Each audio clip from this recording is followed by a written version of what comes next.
حضرت انس بن مالک رضی اللہ تعالیٰ عنہ آپ راوی ہیں، مشکات المصابیح کی حدیث پاک 2096 نمبر حدیث ہے۔ حضرت انس بن مالک آپ فرماتے ہیں قال رسول اللہ صلی اللہ علیہ وآلہ وسلم، حضور علیہ الصلوۃ والسلام آپ نے فرمایا اذا کان لیلۃ القدر، جب لیلۃ القدر ہوتی ہے، نازل جبریل علیہ السلام فی کبکبات من الملائکہ، فرشتوں کی جماعت کے ساتھ، فرشتوں کے جرمٹ کے ساتھ حضرت جبرائیل علیہ السلام نازل ہوتے ہیں لیلۃ القدر میں۔ اور جبرائیل علیہ السلام اور وہ سارے فرشتے کیا کرتے ہیں، کیوں نازل ہوتے ہیں؟ فرمایا یصلون علی کل عبد، وہ دعائے خیر کرتے ہیں، وہ رحمت کی دعائیں مانگتے ہیں، علی کل عبد، ہر ایک انسان کے لیے، وہ انسان قائم، جو کھڑا ہے، او قاعد، یا جو بیٹھا ہوا ہے، یذکر اللہ عز وجل، اور اللہ کے ذکر میں مشغول ہے۔ جو کھڑا ہو کر اللہ کا ذکر کر رہا ہے، جو بیٹھ کر اللہ کا ذکر کر رہا ہے، یعنی جو قیام میں ہے، جو نماز کی حالت میں ہے، جو سجدے کی حالت میں ہے، جس حال میں بھی جو اللہ کا ذکر، اللہ کی عبادت کر رہا ہے، اس انسان کے لیے دعائے خیر، بخشش، رحمت، مغفرت کی دعا مانگتے ہیں۔ ایک حدیث پاک میں ہے کہ اگر کوئی دعا مانگ رہا ہے تو اس کی دعا پر آمین کہتے ہیں، یا اللہ اس کی دعا قبول فرما لے۔ فرشتے آ کر انسانیت کی، مسلمانوں کی خیر و بلائی کے لیے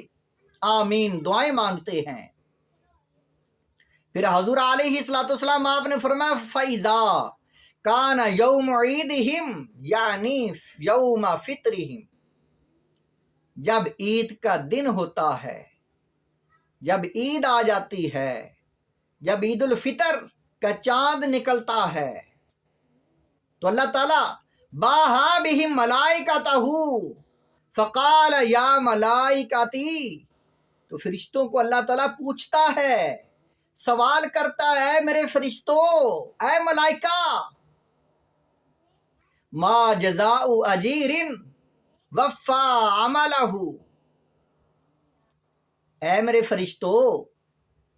جو میرا بندہ جس نے کام مکمل کر لیا ہے، اس کو اجرت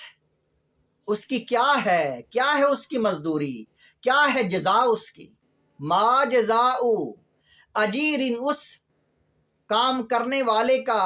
کیا اجر ہے، وفا عملہ، جس نے مکمل کر لیا کام، جس نے روزے رکھ لیے، جس نے عبادت کر لی، تراویحیں جس نے پڑھی، جس نے نمازوں کی پابندی کی ہے، اس کا کیا اجر ہے، کیا ثواب ہے اس کا؟ قالوا ربنا جزاؤہ ان یوفی اجرہ، عرض کرتے ہیں یا رب العالمین، اس کا ثواب پورا پورا اسے ملنا چاہیے، اس کی مزدوری، اس کا اجر اسے پورا ملنا چاہیے۔ قال ملائکتی، تو اللہ تعالیٰ فرماتا ہے، اے میرے فرشتوں گواہ ہو جاؤ، اے میرے فرشتوں، عبیدی و امائی قدو فریدتی علیہم ثم خرجوا یعجون الی الدعاء وعزتی وجلالی وکرمی وعلوی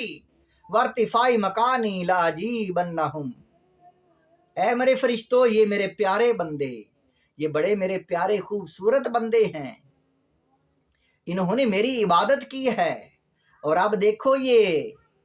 اللہ کا نعرہ لگاتے ہوئے، تکبیرات کہتے ہوئے، اونچی اونچی آواز سے دعائیں مانگتے ہوئے عید پڑھنے کے لیے جا رہے ہیں، یہ عیدگاہ کی طرف، یہ عید پڑھنے کی طرف جا رہے ہیں۔ اے میرے فرشتوں، مجھے قسم ہے، میری عزت کی قسم ہے، میرے علو کی قسم ہے، میری بلندی کی قسم ہے، اے میرے فرشتوں ان کی دعائیں قبول ہو گئیں، یہ سارے کے سارے بخشے گئے۔ اے میرے فرشتوں فیقول ارجعوا فقد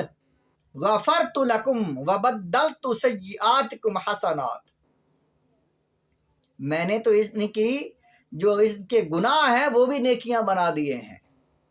میں نے صرف معافی نہیں کیے بلکہ گناہوں کو میں نے نیکیاں بنا دیا ہے، کیونکہ انہوں نے عبادت کی ہے۔ اے میرے فرشتوں انہوں نے روزے رکھے ہیں، اے میرے فرشتوں انہوں نے تراویح پڑھی ہیں، یہ میرے خوبصورت بندے، میں نے ان کے گناہوں کو نیکیاں بنا دیا ہے، میں نے ان کو معاف کر دیا، بخش دیا ہے میں نے ان کو۔ قال فیرجعوا مغفورا لهم، فرمایا پھر ان کو کہا جاتا ہے کہ لوٹ جاؤ اپنے گھروں کو بخشے ہوئے، تم سب کی بخشش کر دی گئی ہے، تم سارے جنتی ہو، اللہ نے تم کو دوزخ سے آزاد کر دیا ہے۔ لیکن یہ کون لوگ ہیں؟ وہ لوگ جنہوں نے عبادت کی ہے۔ فرشتوں سے رب پوچھتا ہے اے میرے فرشتوں جو عبادت گزار جنہوں نے فریضہ جو ہے انہوں نے پورا کیا ہے، جنہوں نے روزے رکھے ہیں، جنہوں نے تراویح پڑھی ہے، نماز پڑھی ہے جنہوں نے، اے میرے فرشتوں یہ ان کے لیے ہے جزا۔ لیکن جو لوگ گناہ نہیں چھوڑتے، جو توبہ نہیں کرتے، وہ محروم رہ جاتے ہیں، ان کو بخشش نہیں حاصل ہوتی، وہ شب قدر جیسی عظیم رات میں بھی محروم ہو جاتے ہیں۔